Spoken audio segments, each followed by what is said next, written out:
एक ऐसा जंगल जहां हर सेकंड में एक फुटबॉल फील्ड जितना हिस्सा जल रहा है, जहां धुआं सिर्फ पेड़ों को नहीं पूरी दुनिया को घोट रहा हो। पर सवाल ये है, ये आग लगती है या लगाई जाती है? आखिर अमेज़न जंगल, जिसे धरती के लंग्स भी कहा जाता है, वहां इतनी बड़ी आग हर साल कैसे लग जाती है? आज हम इस वीडियो में अनकवर करेंगे एक ग्लोबल कॉन्स्पिरेसी जिसमें शामिल हैं बड़े कॉरपोरेशंस, गवर्नमेंट्स और कुछ ऐसे लालची लोग जो पैसों के लिए पूरी दुनिया का फ्यूचर दांव पर लगा रहे हैं। एक बार फिर से स्वागत है बियॉन्ड द फैक्ट में। अमेज़न रेन फॉरेस्ट दुनिया के सबसे बड़े ट्रॉपिकल रेन फॉरेस्ट है। 6.7 मिलियन स्क्वायर किलोमीटर में फैला हुआ ये जंगल ब्राजील, पेरू, कोलंबिया और 7 और साउथ अमेरिकन कंट्रीज तक जाता है। ये दुनिया के 20% ऑक्सीजन का सोर्स है। अमेज़न 16,000 से ज्यादा प्लांट स्पीशीज, 400 से ज्यादा ट्राइबल कम्युनिटीज और लाखों प्रजातियों का घर है। पर इसका एक डार्क सीक्रेट है। ये जमीन गोल्ड है? नहीं, सिर्फ लिटरल गोल्ड नहीं, बल्कि उपजाऊ जमीन जो एग्री कॉर्पोरेट्स के लिए ग्रीन गोल्ड है। अमेज़न रेन फॉरेस्ट एक ऐसी जगह जहां 300 दिन तक बारिश होती है। ह्यूमिडिटी इतनी ज्यादा होती है कि अगर आप माचिस जलाएं तो बुझ जाए। फिर भी यहाँ रोज आग लगती है। तो फिर सवाल ये है, 2009 में 72,000 से ज्यादा फायर कैसे रिकॉर्ड हुए, और वो भी एक साल में? नासा और यूरोपियन स्पेस एजेंसी के सैटेलाइट्स ने दिखाया ये फायर्स रैंडम नहीं है, ये एक खास एरिया में लगे थे, जैसे किसी ने उन्हें केयरफुली प्लान करके लगाया हो। मीडिया ने कहा क्लाइमेट चेंज, नेचुरल कॉजेज, लेकिन सच कुछ और। ब्राजील की गवर्नमेंट और कुछ कॉर्पोरेट्स का कहना है ये सब स्लैश एंड बर्न फार्मिंग के लिए हो रहा है। लोकल फार्मर्स जंगल को काटकर जमीन को सुखाते हैं और फिर खेती के लिए आग लगाते हैं। इससे सोयाबीन, बीफ एक्सपोर्ट और एग्रीकल्चर ग्रो होता है। लेकिन क्या हर जगह ये फार्मिंग हो रही है जहाँ आग दिखाई देती है? सैटेलाइट डेटा कुछ और ही कह रहा था। लालच की आग, एग्री बिजनेस का खेल। ब्राजील दुनिया का सबसे बड़ा बीफ एक्सपोर्टर है।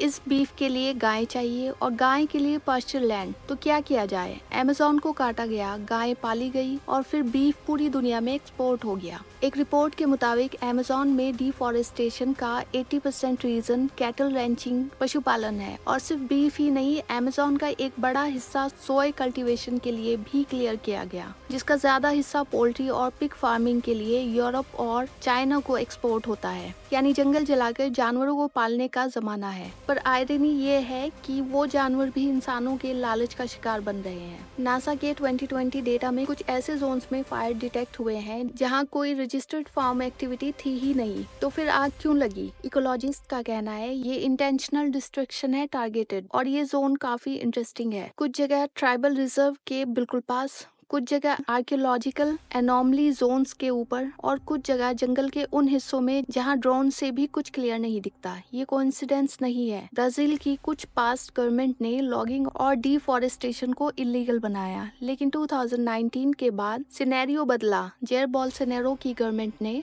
एनवायरमेंटल प्रोटेक्शन को वीक किया। उनका कहना था ब्राजील को डेवलपमेंट चाहिए, ना कि जंगल। इस पॉलिटिकल सपोर्ट के बाद इलीगल लॉगर्स और जमीन पर कब्जा करने वालों को जैसे ग्रीन सिग्नल मिल गया। यहाँ तक कि सैटेलाइट इमेजेस से पता चला कि जहाँ फॉरेस्ट गार्ड ने एक्सेस डिनाई किया, वहाँ इलीगल माइनिंग और कैटल फार्मिंग फल फूल रही है। 16वीं सेंचुरी का एक journal, Spanish explorer Francisco de Orellana ने अमेज़न पर एक्सपीडिशन की। उन्होंने एक जर्नल लिखा, हमने जंगल के बीच एक शहर देखा, स्टोन स्ट्रक्चर्स, पिरामिड्स और एक जलती रोशनी जो कभी बुझती नहीं थी। ये जर्नल यूरोप में फैंटेसी कहकर इग्नोर कर दिया गया। लेकिन जब मॉडर्न सैटेलाइट्स ने एक ऐसी जियोमेट्रिकल ग्राउंड फॉर्मेशन डिटेक्ट की जिसे जंगल ने ढक रखा था, लोग वापस अरलाना के जर्नल की तरफ मुड़ गए और फिर वही जोन 2020 में फिर से जला दिया गया। जंगल के नीचे का राज। अमेज़न के अंदर आज भी कुछ ट्राइब्स ऐसी हैं जो मॉडर्न सिविलाइजेशन से कभी नहीं मिली। उनमें से एक ट्राइब मेड्सस के एक एक्स मेंबर ने एक फ्रेंच फिल्म मेकर को बताया, जंगल के नीचे एक पुराना द्वार है, उसके नीचे कुछ ऐसी चीजें हैं जिसे जंगल प्रोटेक्ट करता है। ये बात कॉन्स्पिरेसी नहीं, क्योंकि ब्राजील की आर्मी ने 2003 में एक जियोलॉजिकल रिसर्च के नाम पे एक रिस्ट्रिक्शन जोन बनाया था जहां आउटसाइडर्स अलाउड नहीं है, और वही जोन 2007 में पूरा का पूरा जल गया। क्या ये संयोग था?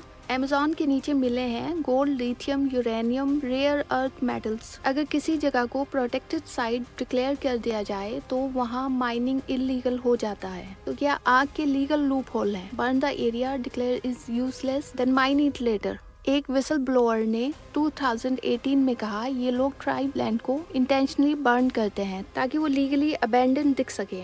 2020 में एक रेडिट AMA में एक सैटेलाइट इमेज एनालिस्ट ने पोस्ट किया, हमने आग लगे हुए जोन में एक पिरामिड की परछाई जैसा डिटेक्ट किया, लेकिन 3 दिन के अंदर वो एरिया सैटेलाइट डेटा से गायब कर दिया गया। ये तस्वीर कभी ऑफिशियली रिलीज नहीं हुई और वो एनालिस्ट फिर ऑनलाइन कभी एक्टिव नहीं दिखाई दिया। तो क्या जंगल के अंदर कुछ प्राचीन टेक्नोलॉजी छुपी हुई है? क्या आग लगा के सिर्फ जमीन नहीं, हिस्ट्री को भी जलाया जा रहा है? अब बात करते हैं इसके असर की। सिर्फ अमेज़न नहीं जल रहा, हम भी जल रहे हैं। अमेज़न के जलने का असर ब्राजील या साउथ अमेरिका तक सीमित नहीं, ये क्लाइमेट को डिस्टेबलाइज करता है, ग्लोबल टेम्परेचर्स बढ़ता है, बारिश का पैटर्न बदलता है। एक्सपर्ट्स कहते हैं अगर अमेज़न का 20-25% भी डिस्ट्रॉय हो गया तो वो अपने आप को रिकवर नहीं कर पाएगा, और ये तो हो ही चुका है। जब पेड़ जलते हैं तो कार्बन डाइऑक्साइड रिलीज होती है, और जब नए पेड़ नहीं लगाए जाते तो वो CO2 एब्जॉर्ब भी नहीं होती। यानी अमेज़न में लगाई गई आग एक क्लाइमेट बॉम्ब है जो धीरे धीरे पूरी दुनिया को लपेट रही है। इसका सोल्यूशन क्या हो सकता है? बहुत कुछ। अपने बीफ कंजम्पशन को कम करके, पाम ऑयल बेस्ड प्रोडक्ट्स को बाइकआउट करके, NGOs और लोकल कम्युनिटीज को सपोर्ट करके जो अमेज़न के लिए फाइट कर रहे हैं, और सबसे जरूरी आवाज उठाकर लोगों को जागरूक बनाकर।